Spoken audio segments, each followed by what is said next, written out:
So, Zama, lovely to meet you. Thank you so much. It's awesome to be here. What's bringing you to the Cannes Film Festival? What are your objectives here? Well, what's bringing South Africa to Cannes is, or what's bringing National Film and Video Foundation to Cannes is actually the objective of bringing South Africa to the rest of the world.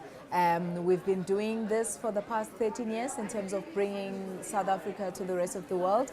And this time particularly we're excited that we are bringing South Africa, not just for the sake of South Africa, but we're here to say we're open for business. We're here to say we want to attract more business, more investments towards our shores, for the purposes of making more film. But we're also saying to the world, hey, we've got lots of products and a lot of content that will be of interest to your audiences.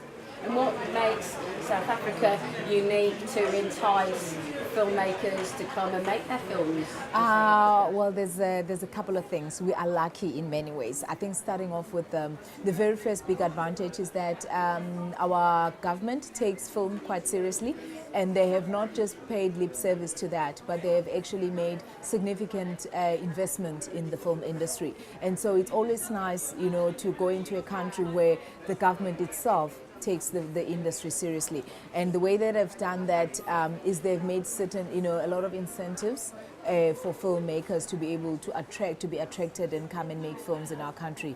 So our Department of Trade and Industry engages and offers a lot of incentives for foreign filmmakers to come and shoot in our country. But over and above the money side, which is a great advantage because we've got the incentives as well as we've got our, our exchange rate. I think it still makes shooting in our country very, very competitive.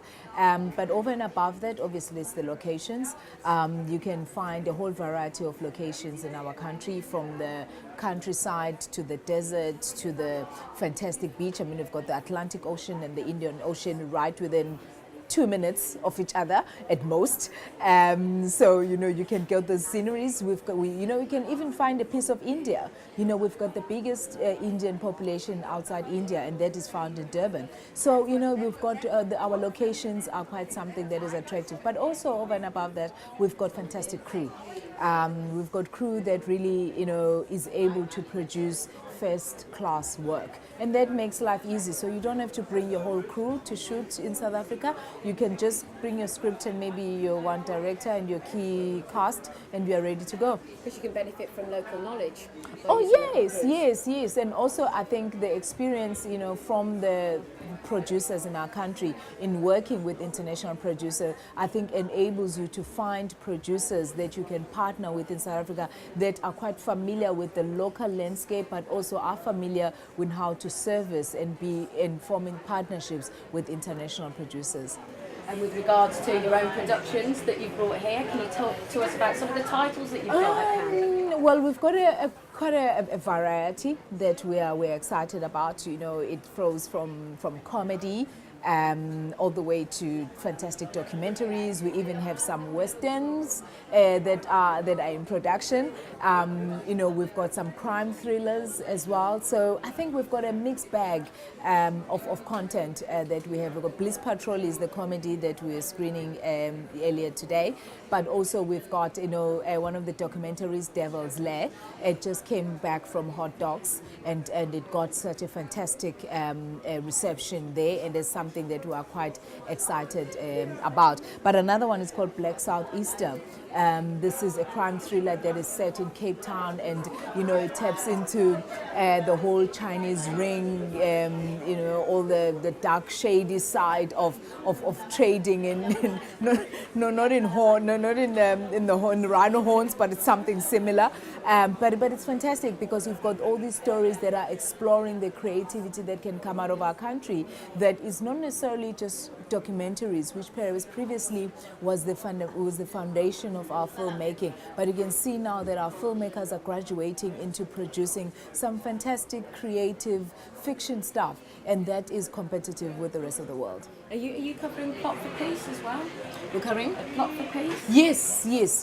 We're also covering that, and that once again I think it shows the kind of wide range that is available. One thing also that we're proud of is, the closing film for Cannes was shot in South Africa. It's called Zulu. It was shot all in South Africa, and it's based on a South African story. And that is, I think, is a way of showing, you know, the variety of offerings that can come out of South Africa, and what you can have stories that are purely South African, or you can have stories that are based in South Africa, but they're not necessarily telling South African stories, but they're using, you know, South Africa as a location. So there's a lot that that you can benefit. Yeah. And with regards to any special announcements, is there anything that you'd like to share with us? Well, I think one thing we're excited about is that that our country, South Africa, have signed a cultural agreement with France, in terms of which this year in 2013 there's going to be a South Africa focus in France, and that is going to be made up of a whole lot of events that are going to be taking place throughout France for the whole 2013 around culture, but also for cinema. So what we wanted to do for cinema is that we do not only want to make events, but we also want to make sure that business comes out of these events. So earlier this morning we had a South African focus at Cine du Monde, and we had French producers. We had a room full of over 20 film producers that are keen to do business with South Africa. And so those producers, we were able to just tell them about the benefits of doing business in South Africa, and hopefully, you know, coming out of that with the filmmakers that we have brought with us as well. I mean, this year we have over 150 filmmakers. So I think that is something that is brewing, that's something that we're cooking, and we're hoping that we're going to bring out at least 10 projects that are going to benefit from the treaty.